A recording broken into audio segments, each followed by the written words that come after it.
Assalamualaikum warahmatullahi wabarakatuh. Nama saya Ramdia Kemal. Di sini saya akan menjelaskan mengenai hasil laporan kerja praktik saya dengan judul Implementasi Pelayanan Konsumen atau Customer Service pada Divisi Pemasaran The Keraton Karawang. Langsung saja, di sini yang pertama ada latar belakang. Kerja praktik atau KP adalah salah satu mata kuliah wajib pada program studi berupa kegiatan penempatan praktek kerja mahasiswa untuk memberi wawasan mengenai penerapan pengetahuan pada dunia usaha atau kerja. PT Purindo Sukses bergerak di bidang properti developer sejak tahun 2003 atau lebih dari 13 tahun. Diawali dengan pembangunan proyek perumahan Puri Persada Indah, kemudian Persero juga sedang mengembangkan proyek perumahan The Keraton. Developer perumahan The Keraton yang berlokasi di Jalan Raya Kosambi, Telagasari, Kabupaten Karawang, Jawa Barat, yang menjadi tempat kerja praktik memberikan pengalaman belajar kepada penulis untuk beradaptasi dengan tugas langsung di perusahaan dan sekaligus mengabdikan ilmu-ilmu yang telah diperoleh. Sejalan dengan hal itu, diperlukan sumber daya manusia atau SDM yang mampu mendayagunakan kemampuannya di segala bidang, khususnya di bidang manajemen marketing. Manajemen marketing memegang peran yang sangat dominan dalam kegiatan perusahaan. Berhasil atau tidaknya perusahaan dalam mencapai tujuan atau target tergantung kemampuan marketing dalam menjalankan tugasnya dan dituntut untuk selalu mampu mengembangkan diri secara proaktif dalam suatu perusahaan. Marketing yang diperlukan saat ini adalah marketing yang mampu memberikan kualitas pelayanan yang sangat baik. Selanjutnya yaitu ada sejarah perusahaan. PT Purindo Sukses adalah perusahaan pengembang dan pemasar perusahaan di Indonesia yang berfokus membangun perumahan bersubsidi. PT Purindo Sukses kini telah berhasil mengembangkan beberapa lokasi hunian. Perumahan yang tertata rapi, lokasi strategis, serta ramah lingkungan dan terjangkau. Hal ini merupakan wujud komitmen dan kerja keras perusahaan dalam mengembangkan perumahan bagi masyarakat dengan harga murah sesuai dengan program pemerintah dalam program 1 juta rumah. PT Purindo Sukses telah bergerak di bidang pengembangan properti sejak tahun 2003 atau lebih dari 13 tahun. Dimulai dengan pembangunan proyek perumahan Puri Persada Indah, kemudian perusahaan juga mengembangkan proyek perumahan The Keraton yang berlokasi di kawasan Kosambi, Karawang, Jawa Barat. Selanjutnya di sini ada profil perusahaan. Yang pertama, nama perusahaan yaitu PT Purindo Sukses. Tahun berdiri 31 Januari 2003. Alamat Jalan Raya Tanah Abang nomor 2, 110, Jakarta Pusat. Kode pos 10150. Jenis usaha bidang industri, jasa pengembang dan konstruksi. Selanjutnya, kegiatan usaha menjual properti. Pemilik Hartoyo Sugiharto, email purindosukses@gmail.com. Untuk nomornya sendiri yaitu 0821 384 5772. Selanjutnya di sini ada fungsi manajemen. Fungsi dasar manajemen menurut Amirullah 2015 dibagi menjadi 4 fungsi, yaitu ada planning atau perencanaan. Perencanaan merupakan proses pembentukan dan penentuan sasaran serta tujuan yang ingin dicapai dengan kesepakatan bersama melalui langkah-langkah strategis guna mencapai visi dan misi yang ada. Yang kedua yaitu organizing atau perorganisasian. Pengorganisasian merupakan proses koordinasi terhadap setiap sumber daya berupa individu ataupun kelompok.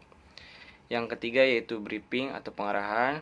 Pengarahan merupakan proses untuk memberikan motivasi dan arahan kepada karyawan untuk menjaga semangat kerja mereka. Dan yang keempat yaitu controlling atau pengendalian. Pengendalian merupakan pengawasan kegiatan untuk menjaga kesesuaian kegiatan dengan visi dan misi yang telah disepakati. Selanjutnya di sini ada manajemen.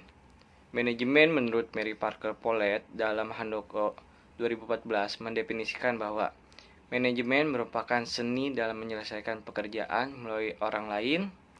Definisi ini mengandung arti bahwa para manajer mencapai tujuan-tujuan organisasi melalui peraturan orang-orang lain untuk melaksanakan berbagai tugas yang mungkin diperlukan. Selanjutnya di sini ada manajemen sumber daya manusia. Memahami fungsi manajemen akan memudahkan pula untuk memahami fungsi manajemen sumber daya manusia, yang selanjutnya akan memudahkan kita dalam mengidentifikasi tujuan manajemen sumber daya manusia. Menurut H. Malayu S.P. Hasibuan 2017 menyatakan bahwa fungsi manajemen sumber daya manusia meliputi yang pertama ada perencanaan, yang kedua pengorganisasian, yang ketiga pengarahan, yang keempat pengendalian, yang kelima pengadaan, yang keenam pengembangan, yang ketujuh kompensasi, yang kedelapan pengintegrasian, yang kesembilan pemeliharaan, yang ke-10 kedisiplinan, dan yang terakhir yaitu pemberhentian. Selanjutnya di sini ada tujuan. Yang pertama yaitu membangun mahasiswa yang siap dalam menghadapi permasalahan dan tantangan dunia usaha atau kerja, serta memiliki kemampuan dalam menganalisis permasalahan dalam lingkup teknologi. Yang kedua yaitu mendapatkan pengetahuan dan pengalaman sesuai dengan disiplin ilmu di lingkungan kerja sebenarnya sehingga mampu memberikan umpan balik berupa perkembangan keilmuan di dalamnya. Yang ketiga yaitu mendapatkan data-data yang dapat diangkat menjadi masalah untuk disusun dalam laporan tugas akhir. Selanjutnya di sini ada metode. Metode yang dilakukan yaitu dengan ikut membantu melakukan pekerjaan sesuai dengan bidang konsentrasi yaitu MSDM, sambil mengamati serta menginterview beberapa narasumber terkait dengan implementasi pelayanan konsumen atau customer service. Selanjutnya di sini ada tugas-tugas yang dilakukan. Adapun tugas yang dilakukan selama kerja praktik yang dilaksanakan pada tanggal 1 Februari 2022 sampai dengan 1 Mei 2022 dan dilaksanakan selama hari kerja yaitu Senin sampai Rabu adalah sebagai berikut. Yang pertama yaitu perkenalan lingkungan kerja perusahaan, yang kedua instruksi kerja praktik, yang ketiga perkenalan sistem pemasaran perumahan, yang keempat mengetahui spesifikasi perumahan, yang kelima yaitu mengecek lokasi rumah yang sedang dalam tahap pembangunan. Yang keenam mengetahui bentuk spesifikasi bentuk rumah subsidi dan komersil. Yang ketujuh yaitu mempelajari proses pemberkasan untuk akad perumahan. Yang kedelapan mengumpulkan data terkait dengan profil perusahaan. Yang kesembilan menyusun laporan kerja praktik. Yang ke-10 melengkapi data-data yang diperlukan, dan yang terakhir yaitu berpamitan dengan perusahaan.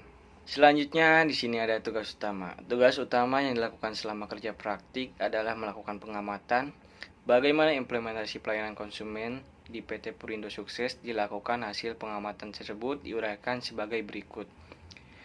Yang pertama yaitu Operate Issue Count, yang kedua First Contact Resolution atau FCR, yang ketiga First Response Time atau FRT, yang keempat Customer Satisfaction Score atau disingkat CSAT, yang kelima Customer Effort Score atau biasa CES, yang keenam Customer Retention Rate atau biasa disingkat CRR, yang ketujuh Skor Promoter Bersih atau biasa disingkat NPS, yang kedelapan tingkat churn pelanggan, yang kesembilan yaitu volume permintaan tiket pelanggan. Selanjutnya di sini juga ada tugas pendukung.